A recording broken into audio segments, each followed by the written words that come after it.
on a lancé le Green Day. On a incité les parents à nettoyer les plages, à enlever le plastique alors, à chaque fois, on dit: «C'est pas sur notre plage», parce qu'elle est propre, mais les plages À des hôtels l'environnement, voisins bien sûr. à côté et les parents voulaient pas, le faisaient pas trop, donc on l'a fait avec les gamins. Les parents ont accompagné les gamins pour nettoyer les plages et on faisait des challenges, donc on offrait un cadeau aux gamins qui ramenaient le plus de plastique. Donc la principale qualité d'un manager, c'est de trouver les bonnes personnes avec qui travailler. Et moi, j'ai la chance sur NG Travel d'avoir des équipes formidables, à la fois au comité de direction, au niveau management, et toutes les équipes en fait qui bossent avec nous. Et je pense que c'est la clé pour un manager. Je dis les hommes, hein, mais c'est les hommes et les Oui, femmes.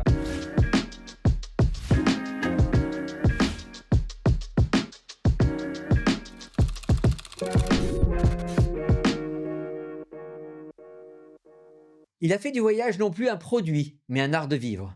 Olivier Kervella, PDG de NG Travel, a transformé des marques comme Kappa Club ou Jet Tour en expériences immersives, responsables et accessibles au plus grand nombre. Aujourd'hui, avec Kappa Senses, il poursuit cette quête. Offrir à tous, y compris aux voyageurs modestes, une hôtellerie supérieure à celle d'il y a 10 ans.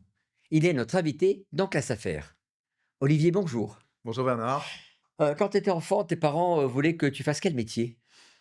Alors en fait, mes parents m'ont jamais mis beaucoup de pression en fait au niveau ni du métier ni des études. En fait, j'ai eu la chance ou la malchance, hein, j'en sais rien, d'avoir un père, psychiatre, qui est d'ailleurs D'accord. toujours, psychiatre et depuis que je suis tout petit, il me disait: «Dans la vie, il faut être fidèle à son désir».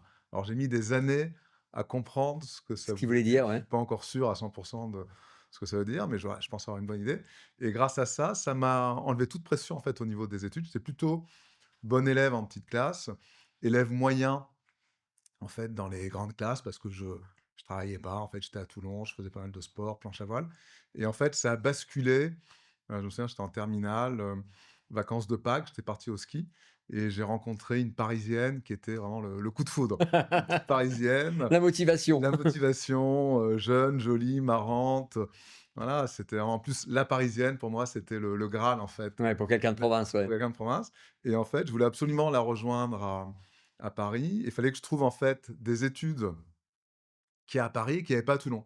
Bien À sûr. Toulon, il y avait quasiment tout au niveau études, mais il n'y avait pas de prépa ce qu'on appelait à l'époque les grandes écoles de commerce, c'est-à-dire que les prépas Exact. parisiennes. Donc j'ai dit à mes parents: «Il faut absolument que j'aille, à Paris faire une prépa HEC» et ils comprenaient pas trop pourquoi tout d'un coup je voulais faire ça et ils ont accepté de financer, mes études dans une prépa privée parce que j'étais pris dans aucune prépa publique.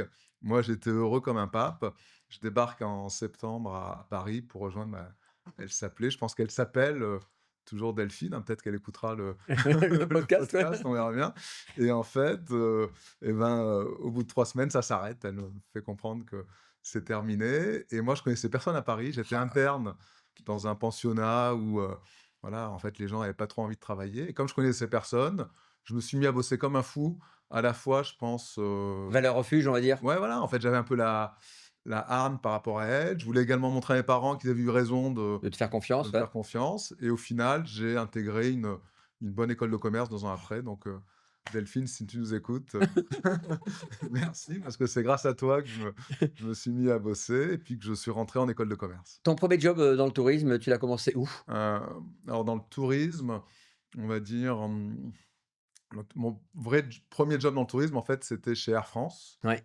À l'époque, il y avait alors je pense que tu à peu près ma génération ou peut-être, Ouais. un peu avant, je sais pas. À Moi, l'époque, il fallait faire le service militaire exactement, et en il fait, était quand on obligatoire. avait fait une école de commerce ou d'ingénieur, on pouvait dans certains cas, au lieu de faire le service militaire, faire ce qu'on appelait la coopération. Mmh mh. Donc on travaillait 1 an et demi pour une grande boîte française à l'étranger et moi, je voulais absolument aller au Brésil. J'étais fou du Brésil, j'étais parti déjà 2 fois au Brésil. Je parlais, mal, mais je parlais, Portugais, ouais. portugais, ouais, brésilien et donc Air France avait publié une offre de VSNE, ça s'appelait VSNE, donc volontariat au service national d'entreprise au Brésil, à Rio, donc pour moi, c'était une fois de plus le Graal.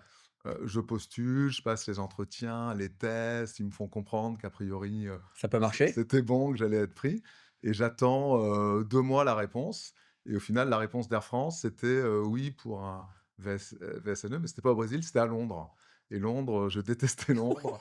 J'avais aucune envie d'aller là-bas. C'est pas du tout ce qui était prévu dans Le ta tête, problème, ouais. c'est que c'était ma seule Porte de offre. sortie, ouais, bien sûr. Voilà, c'était soit ça, soit le service militaire. Donc je suis allé à Londres, que je détestais. Puis au final, j'ai passé 2 superbes années à Londres. J'étais en coloc avec une personne qui est devenue un de mes meilleurs amis.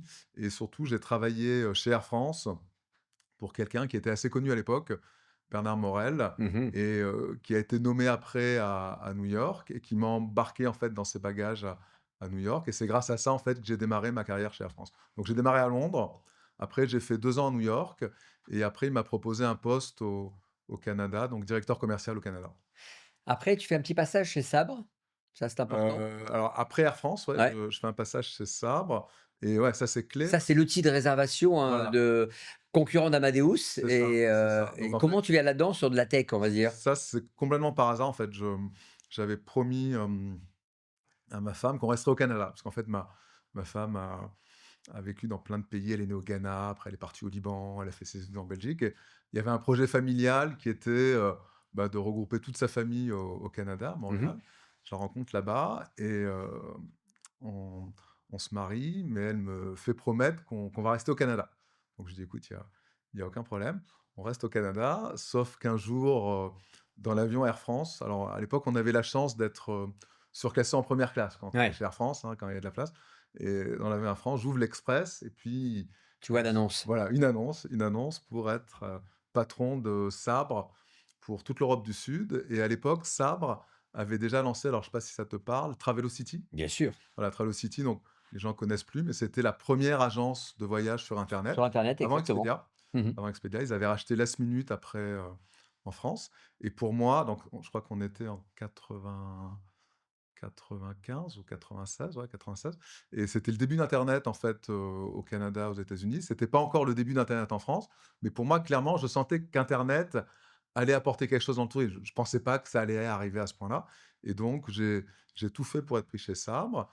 Et alors, j'ai passé plusieurs entretiens à Paris. Chaque fois, j'y allais, mais sans prévenir ma femme, en fait, hein. Je lui disais, voilà, je vais à Paris Tout pour se le faisait en boulot. loose day, comme Tout on se dit. faisait en 12D. Et surtout qu'on avait une petite fille, Audrey, là, Ouais. qui était née, qui avait 6 mois. Et à un moment donné, j'ai eu l'offre. Je lui ai dit, voilà, j'ai une super offre à Paris. Est-ce que ça te dit de vivre à Paris? Elle m'a dit pas du tout, mais voilà. À un moment donné, je vais pas te laisser partir tout seul à Paris. Je te Je suis suis. avec Alors, le petit bout de chou. elle m'a pas suivi tout de Tout de suite suite. parce qu'en fait, il y avait pas mal de stress, hein, parce que c'était un poste, je gérais pas mal d'équipes, tout se faisait en anglais, puis j'avais pas un super anglais.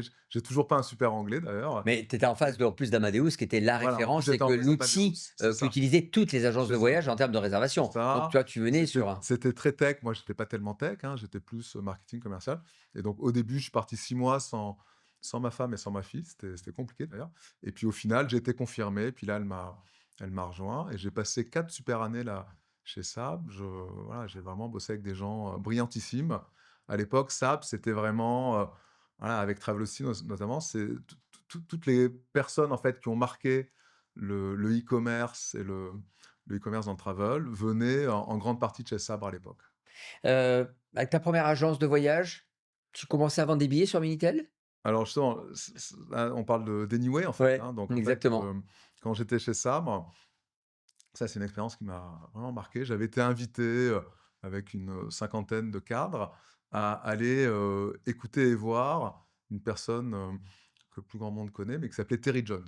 Terrell Jones, c'était un Américain, mais super charismatique, une espèce de gourou, Ouais. barbu, très grand, avec des lunettes, À la Steve Jobs à d'aujourd'hui, la quoi. Steve Jobs, mais encore plus impressionnant.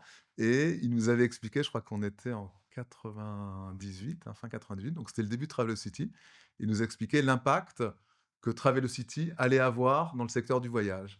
Et je me souviens, il avait démarré sa présentation en disant ben, pour l'instant, on fait 10 billets par jour. Dans un mois, on fera 100 billets par jour. Dans 6 mois, on fera 1000 billets par jour. Et il disait dans un an, we're gonna have 10 fucking FedEx trucks in front of the office pour envoyer les billets, parce qu'à l'époque, c'était des billets, je sais pas si tu te souviens, des Oui, billets papier. papier, bien sûr, Et exactement. le gars était tellement charismatique, tellement Tout brillant, le monde l'a cru et tout le monde tout s'est le monde l'a investi. cru. En tout cas, beaucoup de gens, ce jour-là, l'ont cru. Moi, je prenais mon vol de Dallas à Paris le soir, hein, parce que je travaillais chez ça.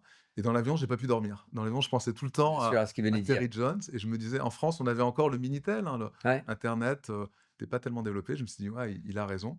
Et là, une semaine après, je donne ma démission chez c'est ça, Sabre va. pour monter une agence de voyage online. À l'époque, en fait, c'était compliqué de lever de l'argent. Il n'y avait pas Les fonds tous les d'investissement fonds qu'on a aujourd'hui, hein, d'investissement bien qu'on a sûr. maintenant. Le mot start-up, ça Ça n'existait n'existait pas, pas. quasiment pas. Et donc, je me suis associé avec un copain qui était à Stanford, qui était d'ailleurs à Stanford la même année que Larry Page et Sergey Brin, en fait, Mhm. les fondateurs de Google. Et on a frappé à la porte de tous les fonds d'investissement en France. On n'arrivait pas à lever de l'argent. Et donc, au final, on s'est associé à Transat. Donc, Transat, en fait, était actionnaire d'une petite agence en France qui s'appelait Anyway et Mhm. qui vendait, je ne sais pas si tu connaissais à l'époque, qui La vendait des Transat, moi, billets. je me rappelle de Jean-Marc Stache et Voilà. toutes ces références-là. Et voilà. Et en fait, Anyway, c'était un de ses demi-frères qui avait monté ça. Et donc, il vendait des billets sur Minitel et au téléphone. Et on a développé un projet qui s'appelait Anyway Travel Online pour lancer Anyway sur Internet. Et voilà, on a, à l'époque, en fait, en face de nous, il y avait Travel Price, il y avait Go Voyage. On a bien développé notre truc sur le marché français, un petit peu sur le marché italien. Et 4 ans plus tard, on a vendu à Expedia. On a vendu la société à Expedia. Et c'est clair que sans la super présentation que j'avais vue à Dallas de Terry Jones, Ça j'aurais n'a pas été jamais le eu déclencheur, l'idée bien sûr. de faire ça. Et c'est clair que ça. Voilà, en 4 ans, Anyway, au début, je pense qu'on faisait une dizaine de billets d'avion par jour. Quand j'ai quitté Anyway, je crois qu'on faisait plus de 60 millions d'euros de chiffre d'affaires. Donc il y a eu un développement spectaculaire en 4 ans. La genèse de NG Travel, donc ta société aujourd'hui, qu'est-ce que ça veut dire, NG, pour les gens? Alors, NG Travel, quand on nous voit maintenant, Philippe, moi, mes associés, les gens ne comprennent plus trop, mais à la base, ça voulait dire Next Generation Travel. Maintenant, on fait plutôt Old Oui. Generation, hein, parce on est plutôt jeune, mais à la base, on voulait disrupter le marché du tour operating, parce qu'en fait, entre Anyway et NG Travel, j'ai eu la chance de bosser 4 ans chez Look Ouais. Voyage, et je pense que en dehors d'NG Travel et en dehors de voilà, peut-être la première boîte parce que j'avais monté une boîte quand j'étais étudiant à l'ESSEC.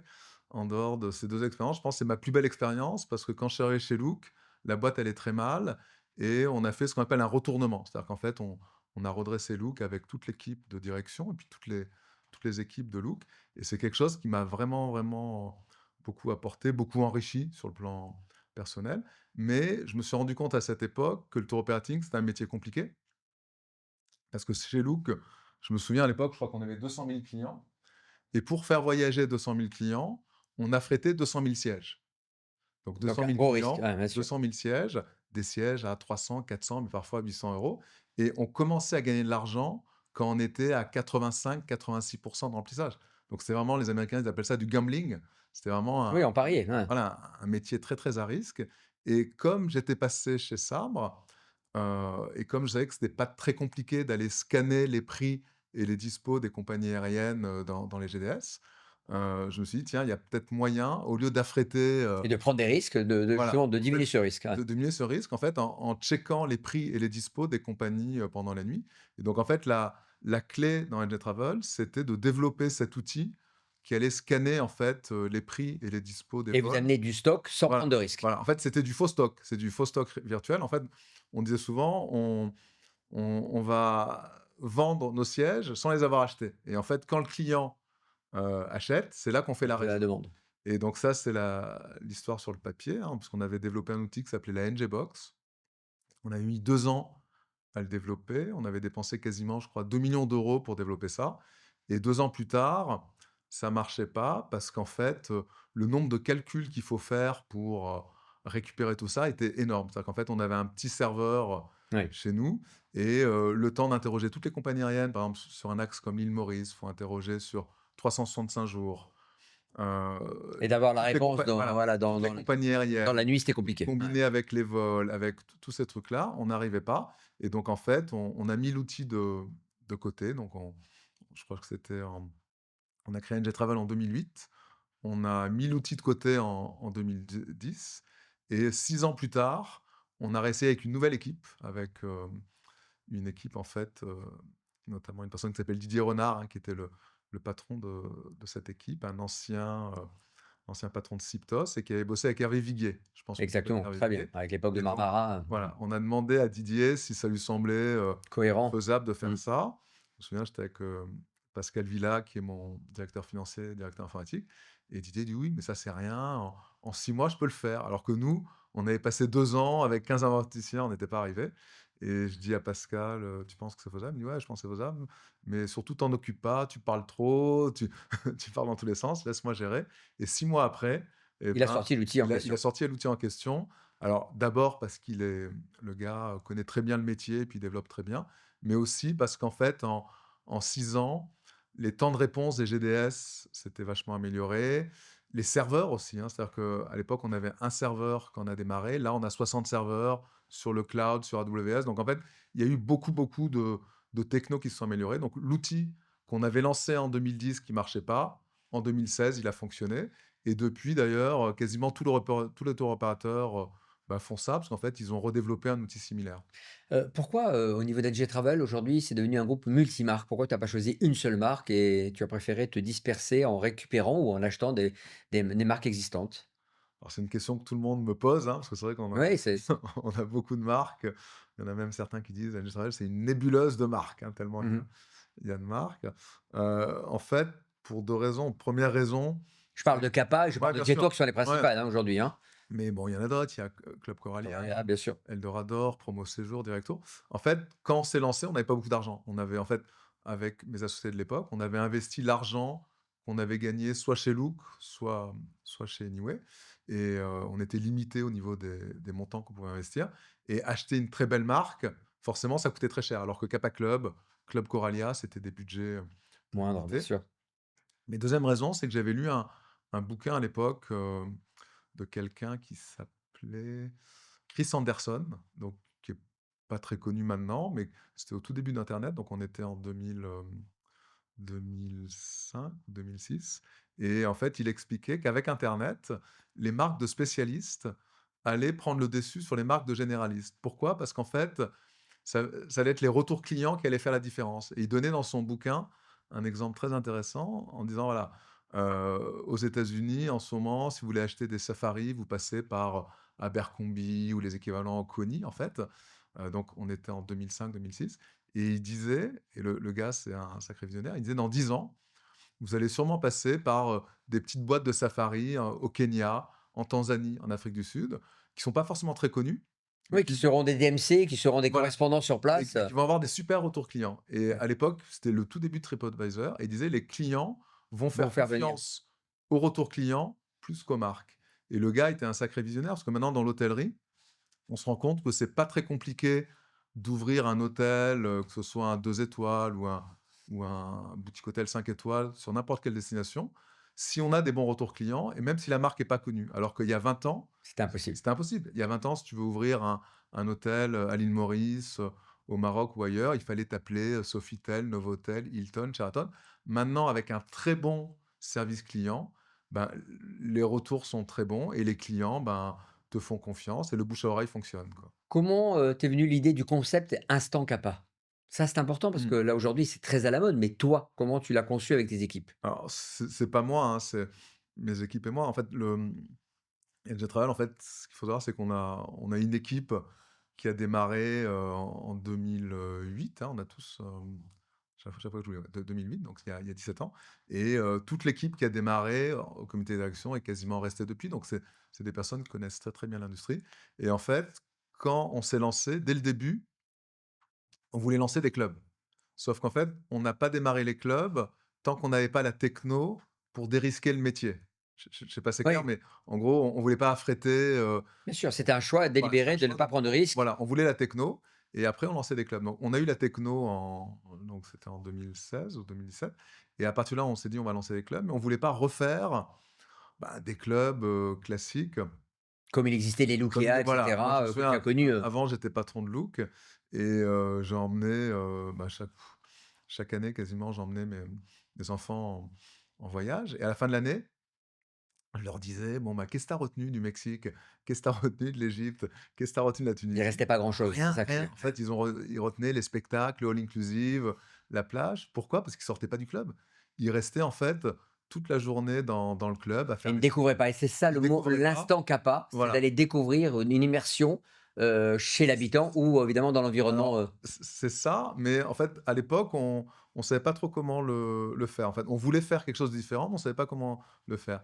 Et là, on y arrivait, par hasard. En fait, il y a beaucoup de choses dans notre métier qu'on a fait par hasard. C'est-à-dire que l'outil informatique, on a essayé de le faire, ça a pas marché. On a rencontré, une nouvelle équipe et ça a marché.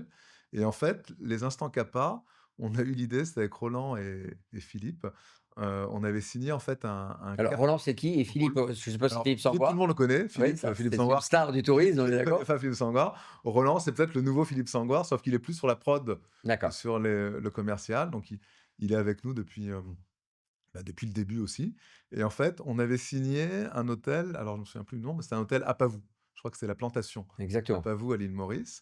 Et on l'avait signé. Signé, ça veut dire qu'on avait récupéré, hein, cet hôtel, parce qu'en fait, Vous l'aviez en gérance? non, non, en fait, on avait des chambres sur cet hôtel. D'accord, des allotements. Des allotements, exactement, parce qu'en fait, un Théo l'avait planté. Je me souviens plus du nom du Théo, mais on avait signé le deal en décembre et le club ouvrait en janvier. Et donc, il y avait un mois pour vendre et on avait pris 80 chambres. Et donc, on signe le contrat. Et l'hôtelier, je pense, dans sa tête, il pensait pas qu'on allait remplir les 80 chambres. Mais sauf que comme le deal était très bon et comme on avait la techno qui permettait de D'aller récupérer chercher les les vols vols à pas droite et chers, à gauche, vous avez fait du on a packaging très vite. la première semaine, nos 80 chambres étaient pleines et lui avait vendu à d'autres Théo, alors je crois qu'il y a des Italiens et des Anglais, les autres chambres. Et l'hôtel avait un seul resto. Ça, je me souviens très bien, on avait bouffé au resto, la bouffe était plutôt pas mauvaise. Et le resto, en fait, était tout staffé pour ben, Recevoir, la les totalité 400 des clients bien sûr, de l'hôtel. Donc nos clients râlaient parce qu'ils attendaient des fois une demi-heure, trois quarts d'heure avant d'avoir une table au pour manger, resto. ouais. Et Roland et le gars qui était sur place ont eu l'idée d'envoyer nos clients chez un petit restaurateur, mais qui était à 10 minutes à pied sur une plage. Je me souviens plus Ça de son l'instant nom. Kappa, exactement. Et le gars était génial, charismatique, il racontait des histoires sur l'île Maurice. La bouffe était correcte, mais sans plus. Et en fait, les clients aimaient tellement qu'il y en a qui allaient tous les soirs. En fait, tous les soirs, ils allaient dans ce resto, sur la plage. Et là, on s'est dit, on tient quelque chose. On sent que les clients club, ils ont envie de sortir du club pour aller à la rencontre des populations locales. Donc derrière, on a décliné les instants Kappa. Donc on a maintenant des dîners chez l'habitant à l'île Maurice avec une Mauricienne qui est extraordinaire, qui s'appelle Mirella. C'est une ancienne femme de chambre. Et en fait, elle a quasiment scénarisé les dîners. C'est-à-dire qu'en fait, elle invite les clients, donc c'est limité à 10 personnes, hein, Ouais, bien sûr. c'est Mmh. un restaurant, mais elle fait venir ses filles.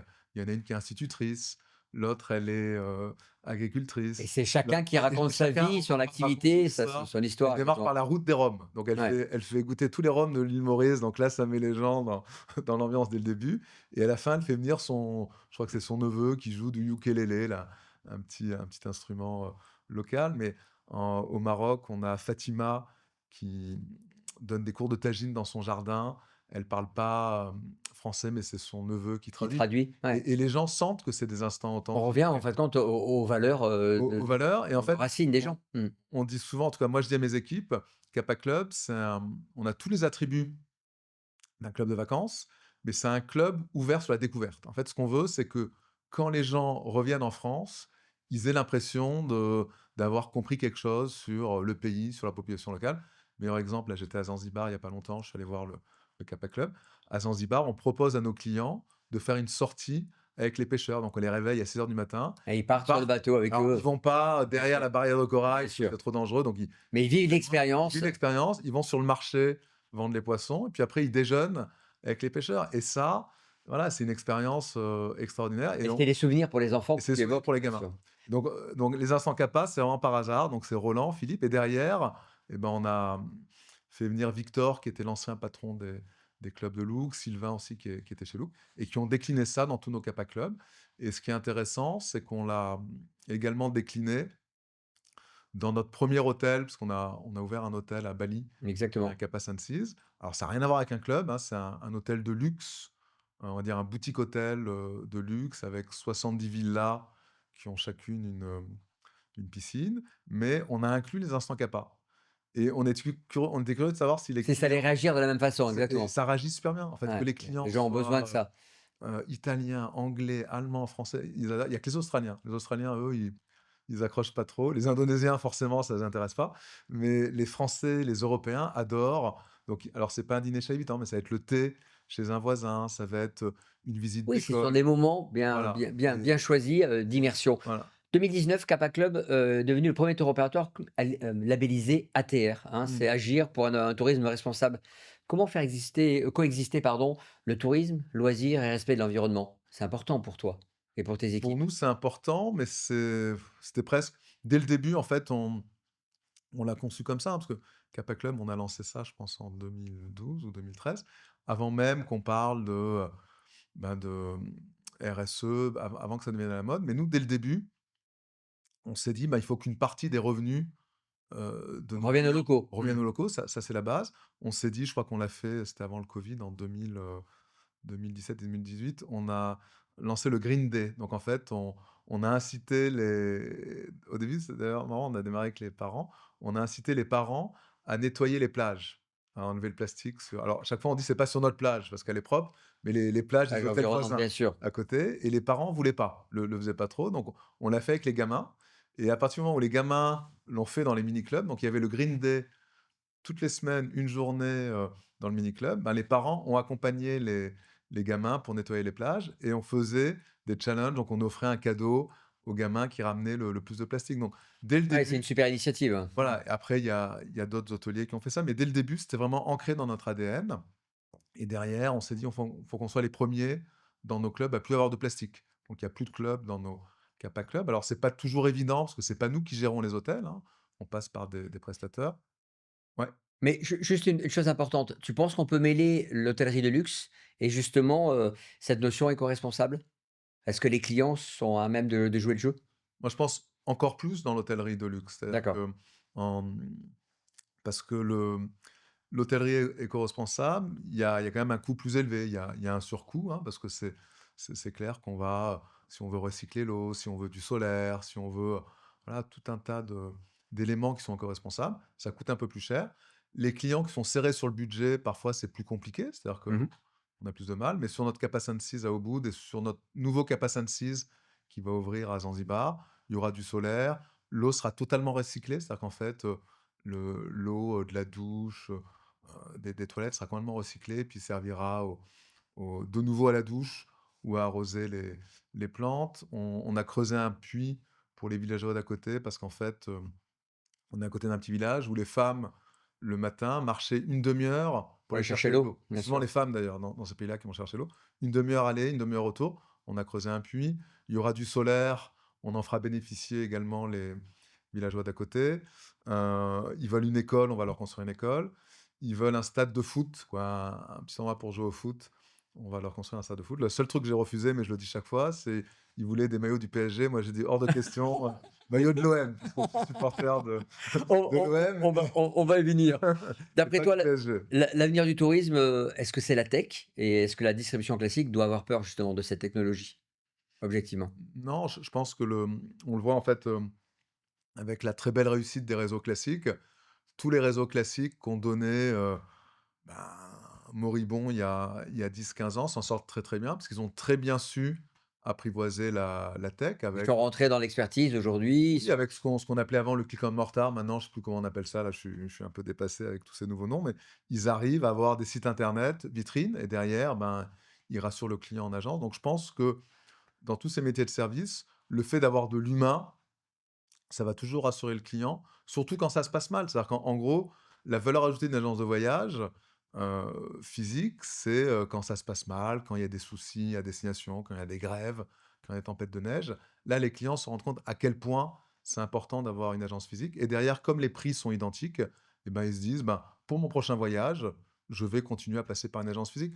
Donc, je pense que Internet, clairement, n'a pas tellement rabattu les cartes. Et À l'in part à et part pour les billets d'avion. exactement. Pour Mmh. les billets d'avion, mais pour les packages, pour l'instant, pas tellement. Et Et l'IA l'IA, justement. pareil, moi je pense que l'IA, on a tort de s'en méfier. D'ailleurs, il y a beaucoup d'agences qui s'en méfient pas. Je pense que l'IA va aider les agents de voyage à augmenter leur productivité. Donc, au lieu Plus d'avoir vite, plus plus loin, vite, plus plus juste fort. exactement. Au lieu d'avoir besoin de, je sais pas, 4 personnes pour faire tourner une agence, peut-être qu'ils la feront tourner à 3 personnes, mais ça va permettre L'IA, c'est un peu de l'humain augmenté. Ça va pas supprimer des jobs à 100%, mais ça va permettre de gagner en productivité, tout comme, internet nous a aidé à faire ça. Donc je pense que non, sur les billets d'avion, la messe est dite, mais sur tous les produits package où il y a clairement, Une valeur ajoutée, une ouais. valeur ajoutée à proposer, l'agence de voyage aura toujours, un rôle à jouer en France, en Europe. Après, il y a des pays, où c'est peut-être différent parce qu'en fait, il y a des pays qui sont arrivés tout de suite sur internet. Il y a des pays en Europe de l'Est ou en Asie qui ils avaient quasiment pas d'agence de voyage physique et tout de suite, ils sont passés à internet. Donc eux n'ont pas forcément le réflexe De de passer passer par par une une agence agence. physique. Vous avez cueilli, 2 fonds, hein, d'investissement. Est-ce que c'est facile de rester libre justement avec des investisseurs de ce calibre-là, aujourd'hui? Oui, tant que tu es majoritaire, tu peux Ouais, être libre. Nous, on a la chance d'être majoritaire, c'est-à-dire que le management et moi, on a, largement la majorité des parts. Donc en fait, on développe notre stratégie. Les fonds nous aident au contraire quand on veut, ben, acquérir, développer, acquérir, développer, lancer de nouveaux projets. Ils nous ont beaucoup aidés pendant le covid. C'est-à-dire que financièrement et humainement, c'est-à-dire qu'ils nous ont vachement épaulés parce qu'on se sentait seul, hein, au tout bien début du sûr. covid. Heureusement qu'il y avait, mes collègues là qui m'appelaient, régulièrement, le CETO qui a fait un boulot incroyable, les EDV. Je Mais rappelle que le CETO, hein, c'est le syndicat, des tours des opérateurs, tours ouais. opérateurs, oui. Et nos fonds d'investissement nous ont vachement aidés. J'étais étonné, c'est-à-dire qu'en fait, un des fonds là, il m'appelait régulièrement toutes les semaines pour savoir comment ça allait, alors que le gars, potentiellement, il pouvait perdre sa mise, hein. C'est-à-dire qu'à Bien un moment sûr, ça donné, il c'était un gros risque, pouvait tout perdre et plutôt que, entre guillemets «m'en vouloir», il m'appelait pour remonter le moral en disant: «Tu verras, ça ira bien», alors que c'était les premières semaines du covid et on pensait tous qu'on allait, passer à la trappe. Quel manager es-tu, franchement?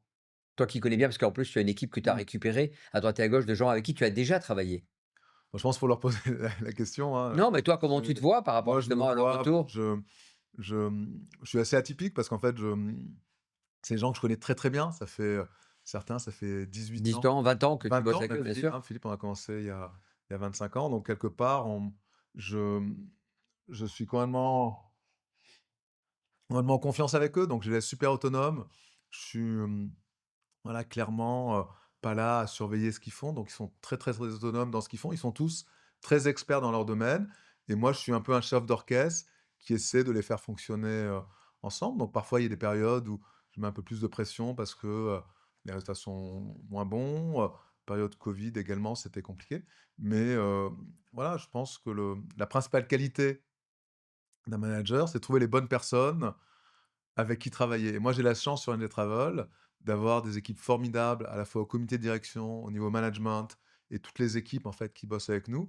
Et je pense que c'est la clé pour un manager. Je dis les hommes, hein, mais c'est les hommes et les Oui, femmes. femme, d'avoir choisi donc les bons, Savoir repérer les bonnes personnes et les mettre au bon endroit. Après, le style de management, il va s'adapter aux aux personnes personnalités. avec qui tu es. C'est-à-dire quand j'étais chez Sabre, j'étais un manager complètement différent parce que c'était des gens que je connaissais moins bien, il y avait moins d'affectif. Quand j'étais chez Air France, j'étais assez dur. Je revois des anciennes personnes qui bossaient avec moi là, à l'époque, ils me disent que j'étais assez dur. Voilà, là, c'est des gens en qui j'ai totalement confiance, donc je me sens à l'aise. Maintenant, je, j'ai décidé de réorganiser le groupe parce que je trouve que ça fait trop longtemps que je travaille dans le tour operating, hein. J'ai démarré chez Look, c'était en 2004, donc ça fait 21 ans. Alors qu'avant, je changeais souvent. Tous les 4-5 ans, je changeais. Comme l'OM, Peut-être, comme l'OM. mais l'OM, ils font pas forcément les bons changements là, Oui, tout à fait. Alors que toi, récemment tu as là. fait le bon recrutement. Mais voilà, moi je changeais souvent. Là, je peux pas changer parce que c'est ma boîte, hein, j'adore cette boîte et en plus c'est mon patrimoine. Mais je me rends compte sur le Théo, j'ai fait un peu le tour de tout ce que je pouvais apporter. Donc j'ai nommé, je sais pas si tu le connais, Bryce, Bryce, bien sûr, voilà, qui qui est était chez Travelski à l'époque et voilà, qui a travaillé avec le exactement. groupe, Bah Compagnie oui, des avec, Alpes, bien sûr, Yardi, ouais et qui arrive, et à Bicera, ouais. exactement et en fait, Bryce est le patron du Théo. Mmh. Moi, je reste président du groupe, mais je m'occupe moi du développement hôtelier et Bryce, depuis qu'il est arrivé, il amène, plein de nouvelles idées, il amène de l'énergie, il amène du dynamisme. Alors que moi, je pense, voilà, au bout de 20 ans, j'étais un peu essoufflé. C'est-à-dire que je m'étais un peu embourgeoisé. Je dis souvent à mes équipes, quand ça marche bien, et ben, faut éviter de s'embourgeoiser, mais c'est humain de s'embourgeoiser quand ça va bien. Gianluca Martini, ça a été Mmh. une de tes dernières recrues, qui Ouais, venait donc du monde de la croisière, que ouais. je connais très bien.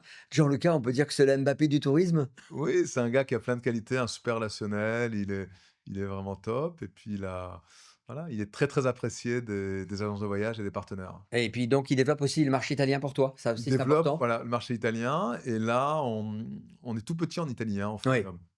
à peine 20 millions d'euros de chiffre d'affaires, mais on a une bonne techno, on a des bons produits, des bons clubs. On se dit que c'est pas normal. Il y a un géant qui s'appelle Alpitour, hein, qui fait, j'ai pas les chiffres en tête, mais qui doit faire plus de 500 millions d'euros de chiffre d'affaires. Donc on se dit, pas loin du milliard, je pense même. On se dit qu'il y a pas de raison Que qu'on ça ne puisse marche pas, pas, bien sûr. taquiner Alpitour et devenir, voilà, faire partie en tête du top 5 des TO en Italie. Ta plus grande fierté depuis 20 ans, hein, on va dire, que tu diriges ce groupe, c'est quoi? Qu'est-ce que tu peux dire? Est-ce que c'est la marque NG Travel? C'est tes équipes? C'est toi et tes équipes? Ou bien un projet comme justement une marque que tu as sortie, moribonde et que tu as développée, Ma plus grande fierté, c'est mes équipes, hein, d'avoir réussi à, voilà, à garder les éléments clés, alors que ça n'a pas été facile. On a traversé des périodes super compliquées, hein. Le Covid, je pense que le tourisme, ça a été le secteur qui a été le plus impacté par le Covid. Donc, on a traversé toutes ces crises ensemble. Et voilà, on a recruté, il y a des gens qui sont dans le comité d'action, qui ont démarré stagiaires. Donc, on a recruté de nouvelles personnes, on les a fait évoluer. Donc, ma plus grande fierté, c'est ça. Et après, depuis, on va dire 3 ans, c'est clair que c'est la partie hôtelière. Parce oui, que là tu as il décidé y a d'orienter, voilà, mais parce aussi. qu'il y a un côté un peu terrien, c'est-à-dire qu'en fait, tour operating, c'est bien, mais c'est pas ton produit. C'est-à-dire qu'en fait, on dit que c'est nos produits, mais on se contente, entre guillemets, de De prendre des prendre chambres dans nos des chambres hôtels. dans les hôtels qui On ne vous met nos appartiennent pas. animateurs, mais derrière, c'est pas nos hôtels à nous, donc on n'a pas complètement la main, même si dans certains cas, on fait de la cogestion avec les hôteliers. Là, sur Ubud, on est parti de rien, de voilà, un peu, à l'aveuglette, hein. Ouais, Au exactement. tout début, on a démarré ça pendant le Covid et c'est magique, quoi, parce qu'on fait travailler 200 personnes, les clients sont super contents. On a été classé par Yonder, je sais pas si tu connais Ouais. Yonder, parmi les 10 plus beaux hôtels de luxe de Bali. Honnêtement, je sais même pas si on le mérite, hein, parce que quand on regarde le classement, Bah, il y a du Capacity Sense, c'est Bulgari, aujourd'hui une référence. voilà. C'est ça qui est formidable en si peu de temps. Donc c'est fantastique et derrière, en plus, on essaie d'aider grâce à la directrice, la communauté qui vit autour. Et moi, pour répondre à ta question, peut-être ma plus grande fierté, c'était je crois que c'était il y a 2 ans. J'étais au bout avec ma fille et on avait rénové 6 mois avant une école qui est dans un petit village À situé côté, ouais. à côté et la directrice de l'hôtel voulait absolument qu'on y aille. Donc on y va avec, Audrey donc on arrive là-bas, il y avait 200 gamins en tenue locale, le sourire aux lèvres, la banane, super contents, qui nous ont fait des chansons, des danses et voilà, Audrey pleurait, moi j'avais les larmes aux yeux et sincèrement, quand on voit ça, quand on voit que ces gamins, ils sont heureux d'aller à l'école parce qu'on a rénové l'école. Alors il y avait 4 bâtiments rénovés, un qui n'était pas rénové et quand je voyais la différence entre les 2, je me disais: «Mais c'est magique» et Bah, c'est le fruit de votre voilà travail et collectif. et Ouais. là, on se dit, en dehors de ça, on se dit, c'est des gamins qui mettent parfois 1 heure le matin pour aller à pied à l'école, mais ils sont heureux d'y aller et on se disait avec Audrey, ben, ce serait peut-être pas mal d'envoyer des des petits Français faire des Voir un stages petit peu, là-bas, voir exactement. comment ça se passe. Mais en tout cas, une fierté, c'est ça, c'est de voir cette école qui est rénovée, c'est de voir, je parlais tout à l'heure de Fatima, à Marrakech, donc c'est la personne qui donne des cours de tagine dans Oui, son dans le jardin. jardin, ouais, tu me disais, Et ouais. elle est tellement modeste qu'elle veut pas recevoir les gens chez elle. Donc elle fait ça c'est pas son jardin, c'est un jardin avec des oliviers et on va souvent la voir quand je vais là-bas, donc je la connais. Alors elle parle pas français, mais on discute et je lui avais dit, c'était avant le covid, qu'à Topresa parce que parfois on fait des Oui, événements, on en fait un d'ailleurs, dans 15 jours, ben, on t'invitera dans la cour là de l'atelier Kappa et je lui avais dit: «Ben, on va faire un événement et on t'invitera si tu veux, à donner des cours de tagine à nos partenaires, agents de voyage, à l'occasion de Topresa». Elle était toute contente, mais elle me fait dire qu'elle a pas de passeport. «Ah, j'ai pas de passeport, je peux pas y aller». Je dis: «C'est pas grave, ben, on va t'aider à faire un passeport» et le covid arrive, moi j'ai complètement oublié et je suis retourné, l'an dernier la et voir elle t'a dit: «Tu et m'avais fait une là, promesse». elle me sort un truc, elle me dit: «Regardez monsieur Carvela, j'ai mon passeport». Je dis: «Mais pourquoi vous avez votre passeport? Moi ça m'intéresse pas». «Monsieur Carvela, je devais aller en France, et là, voilà, je me suis rendu compte que ça faisait 4 ans qu'elle Qu'elle attendait attendait ça ça avec et donc on impatience. va la faire venir et c'est vrai que à notre petit niveau à nous, on arrive À à donner du sens tout ouais, à simplement à donner la du vie, sens bien sûr. et en faisant ça, tu donnes du sens aussi à la tienne. Exactement. Bah, je peux faire de la philosophie à 2 balles, mais c'est vrai que ça, la partie hôtelière, nous permet de voir qu'on a un impact positif, en fait, Oui, sur la sur réalité économique d'autres la pays. réalité économique et c'est vrai que quand on entend tout le tout le bashing qu'il y a sur le transport aérien et qui est parfois justifié, hein, parce qu'on génère pas mal d'émissions de CO2, on oublie tout ce que le tourisme Apporte à ces apporte pays. de positif Exactement. à ces pays et c'est clair, dans l'hôtellerie, on s'en rend compte beaucoup plus, quoi. Ton plus gros raté, si je puis me permettre, est-ce que tu te souviens de quelque chose sur lequel tu es passé vraiment au travers? Mon Quelque chose plus qui t'a marqué mon dans plus ta gros carrière? raté, alors on parlait de la NG Box, hein, le truc qu'on a développé pendant 2 ans qui a pas du tout marché. Ça clairement, c'est un raté colossal et le plus gros raté et ma plus grosse frustration, ça a été, voilà, en sortant de l'ESSEC, j'avais, 2 de mes meilleurs potes, Luc Andrias, Stéphanie Louz, avec qui on a monté une société qui s'appelait le Oakley International. En fait, on commercialisait un jeu de société qui s'appelait Lingopholies, pour apprendre les langues étrangères Mmh. et un peu sur le modèle Trivial Pursuit et le truc a cartonné. On a gagné, le premier prix de la fondation Jacques Douce. Mmh. Je sais pas si ça te dit quelque Ça chose? me parle, À ouais. l'époque, il n'y avait pas toutes les émissions qu'on voit à la télé, hein. Il y a pas de start-up, mais à l'époque, la fondation Jacques Douce récompensait en fait les meilleurs entrepreneurs de moins de 30 ans. Dans le jury, il y avait Jacques Douce, il y avait Seguela, il y avait, je crois, Bleustein Oui, Blanchard. c'est qui veut devenir, mon associé aujourd'hui C'est sur ça. M6, Mais exactement. honnêtement, un niveau au-dessus parce que le premier prix à l'époque, c'était 300 000 francs. 300 000 C'est beaucoup francs et d'argent. Ouais. on a gagné le premier prix et quand on regarde toutes les boîtes qui ont gagné avant nous ou après nous, donc il y avait Consodata, il y avait les Caleçon Arthur, il y avait tous ceux qui ont gagné avant nous, après nous, ils ont cartonné et nous, on n'y est pas arrivé et là, je me suis dit: «C'est un raté colossal» et la raison pour laquelle on n'est pas arrivé, c'est que, voilà, on s'est déchiré entre nous pour des Faut des histoires. broutilles, bien sûr, hein. Voilà, à la con. En fait, dès qu'on a gagné, on a commencé à remettre en question, l'apport d'un tel, les parts et je pense qu'on n'était pas assez mûrs à l'époque et ça a été un énorme regret pour moi parce que je me disais je voulais être entrepreneur, en fait, à l'époque et je me disais pendant des années j'ai eu l'occasion de le faire et on s'est, déchiré Pour pas grand-chose, pour ouais. pas grand-chose et c'est un grand regret. D'ailleurs, quand on se revoit, parce qu'on se revoit de temps en temps avec, Luc et Stéphane, on se dit de temps en temps: «Ben, on devrait peut-être essayer, relancer, Lingopholies maintenant», mais ça a été une énorme frustration, en fait. Tu dirais quoi à un jeune qui voudrait démarrer dans le tourisme aujourd'hui? Bah, je lui dirais clairement que c'est un métier qui est génial parce qu'on peut tout faire. C'est-à-dire qu'en fait, il y a 20 ans, c'était plus compliqué parce qu'il y a 20 ans, il n'y avait pas le digital, il n'y avait pas internet. Maintenant, avec le tourisme, ben, on a à la fois la possibilité, ben, d'aller à destination, de rencontrer les clients, leur proposer tout un tas de services à destination, mais également en France, on peut faire plein de trucs dans le e-commerce, dans l'IT, C'est donc la dans diversité la de, diversité, c'est hein, de diversité ce métier et aujourd'hui. 2e chose, c'est un métier et ça bah, tu dois t'en rendre compte, hein, où, je pense que c'est la seule industrie où on est à la fois concurrent et ami. Alors je ne vais pas dire que je suis ami avec tout le monde, hein, il y en a certains, voilà, avec lesquels, je suis moins ami que d'autres, mais on est, voilà, il y a une vraie confraternité, en fait, dans Oui, ce milieu. on revient toujours dans le tourisme de dire que c'est une grande famille. C'est une grande famille alors qu'on est parfois concurrents.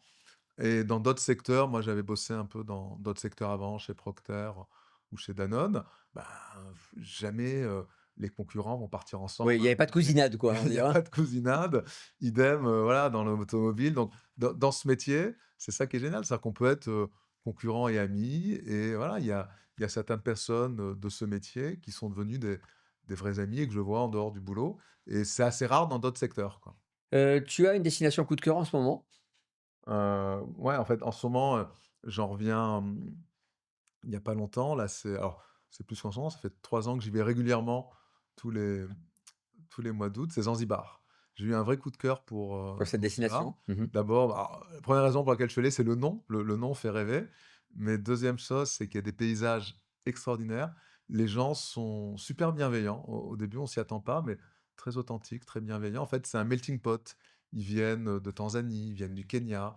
Il y en a pas mal qui viennent d'Oman, parce que les gens ne savent pas, mais Zanzibar avant faisait partie du sultanat d'Oman, donc D'accord. il y a pas mal de gens, Donc les gens font souvent ça comme extension, mais ne voilà. font pas obligatoirement tout un Mais séjour, mais à Oman, il y a beaucoup de personnes d'origine africaine qui viennent de Zanzibar et vice versa. À Zanzibar, il y a pas mal d'Omanais et donc nous, on va chaque fois là-bas parce que voilà, on adore les paysages, les gens et surtout, moi j'adore le kitesurf et il y a un hôtel, extraordinaire là qui est, à 2 pas de la mer. Il y a toujours du vent, il y a tapis à l'infini et le matin quand on se réveille, c'est assez extraordinaire parce qu'on a des petits singes qui rentre dans la villa. Alors, on est à la fois sur la plage et dans la jungle, et c'est un souvenir exceptionnel. Et donc, c'est pour ça qu'on a décidé de construire un hôtel à Zanzibar. Alors, c'est pas que pour ça, hein, Bien sûr. parce qu'en fait, c'est une destination qui marche très bien.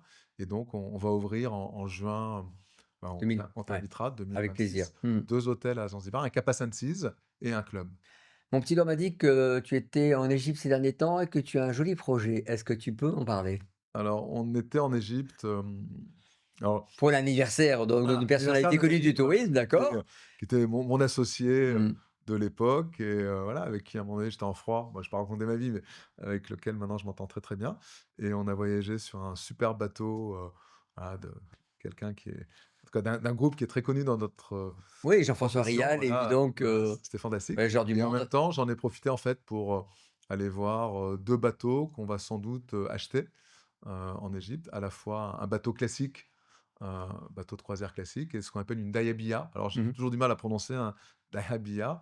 Donc, c'est un bateau en bois, de 12 cabines, donc, qui est, un bateau à la fois à voile et qui est tracté, en fait, par un remorqueur. Et donc, on a été visiter ces 2 bateaux qui sont en cours de rénovation sur le chantier naval.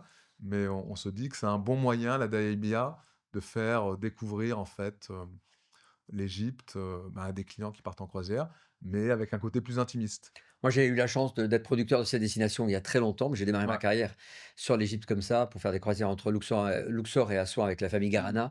Et c'est vrai que l'Égypte, Ah, avec c'est un un pays exceptionnel pour ça.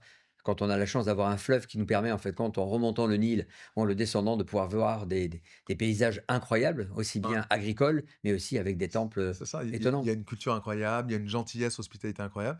Il y a de très beaux hôtels. J'ai eu la chance, le dernier jour, de dormir au Winter Palace, qui est extraordinaire, hein, qui est un hôtel mythique. Il y a aussi le Hall Cataract, où Où François François Mitterrand Mitterrand est est parti avec allé. Mazarine Il y a le passer ses Manor derniers House jours, bien sûr. au Caire. Il y a le nouveau musée du Caire qui va ouvrir, le GEM, qui est, Ouais. j'ai eu la chance de le voir, qui est extraordinaire. Donc, je pense que c'est un pays qui va très, très bien marcher. Et on veut surtout le commercialiser sous la marque Jet Tour, parce ça va être l'événement pour nous de la rentrée. Donc, on va lancer Jet Tour en B2B. Et puis, il y aura une grosse production Égypte pour Jet Tour. Tu voyages comme un client lambda lorsque tu voyages ou bien tu analyses tout en permanence? Parce que je te vois quand même très précautionneux et en même temps avoir, l'œil un petit peu partout. Non, vraiment, quand je voyage, je, bah, j'y vais pour décompresser, quoi. J'y vais pour changer les idées, me ressourcer, faire du sport. Donc, j'évite en tout cas, je vais pas voir, si je Tu es pas voyage. branché 24 sur Non, 24, je hein, vais pas d'accord, hein, visiter 7 sur d'autres 7. hôtels. Par contre, après, forcément, il y a des trucs que je vois tout de suite, parce que surtout maintenant, je suis un peu dans l'hôtellerie, mais je cherche pas tellement à regarder, analyser ce qui se passe. Mais parfois, inconsciemment, tu reprends des idées que tu as l'impression d'avoir eues tout seul, mais que tu les as eues dans un autre hôtel, que tu as visité, que tu as aimé. Donc, je crois beaucoup à ça. C'est-à-dire qu'en fait, plus tu voyages, plus inconsciemment, tu emmagasines d'idées qui vont t'aider pour tes nouveaux projets. Je crois beaucoup à l'inconscient. Voilà. J'ai une petite surprise pour toi. Ah, je me méfie des Non, surprises. non, non, je te promets, il y a rien de grave. C'est une vidéo qu'une personne souhaitait te donner un petit message pour te rappeler un souvenir de vacances OK. et donc je l'ai là et je vais Personne donc te le du donner. métier ou du Tu vas voir, d'accord. c'est à toi, tu vas voir, voilà la personne qui voulait te poser la Ah, question, c'est qui? ta chère et tendre, Ah, je les connais! Carmen, tu peux appuyer sur play, OK. Alors, je sais jamais où j'appuie là? c'est marqué une petite flèche. Alors, Olivier, il y a 2 ans, on était à Ubud, à Bali, et puis Audrey t'a posé une question qui a complètement transformé ton expérience. Alors, Olivier, il y a 2 ans, Bah, je parlais d'Ubud. Attends, j'aurais posé ton Ouais. téléphone, ouais, tu le poses là. Je parlais d'Ubud justement tout à l'heure. Alors, Alors c'est Carmen, ton épouse, Ah, qui a posé la question, avec qui je joue au paddle d'ailleurs ouais, ouais. régulièrement. Enfin, tu joues, Oui, oui, je Tu joue daignes- avec elle, tu je daignes- tu je ne daignes- daigne pas, je joue avec beaucoup de tu daignes plaisir avec avec, elle. Carmen. Alors, je me souviens plus la question d'Audrey, mais je me souviens très, très bien. Tu avais des bananes dans ton sac à dos, Voilà, rappelle-toi. non, je sais très bien ce qui s'est passé. En fait, on ma femme voulait absolument visiter, la forêt des Changes. Moi, j'y avais été je pense que j'y avais été, j'étais étudiant, hein, il y a 35 ans, 37 ans, et c'était magique. Ça s'appelait Monkey Forest, donc j'avais dit: «Ah, tu vas voir, c'est super», et souvent, on est déçu, en fait, quand on retourne, dans un endroit 30 ans après, et c'est vrai, quand je suis arrivé, j'étais un peu déçu parce que la Monkey Forest, c'est plus un zoo. Je sais pas si tu es allé Non, récemment. je l'ai pas fait. C'est plus un zoo en plein air, hein. Il y a plein de serges, mais c'est un peu trop touristique. Donc, on arrive là-bas, j'étais un peu déçu, et en arrivant, je me souviens, au bout de 5 minutes, je vois un touriste se faire arracher ses lunettes par un singe. Là, j'étais un peu en panique, le singe était très agressif et Audrey, en fait, on l'a rejoint là-bas, en fait, elle faisait un Mmh. tour du monde en Asie. Elle avait passé un mois, dans la jungle, en Indonésie, à Bornéo, à Bali. Et je dis: «Mais ça arrive souvent, Audrey?» Et elle me dit: «Oui, ça arrive souvent d'ailleurs.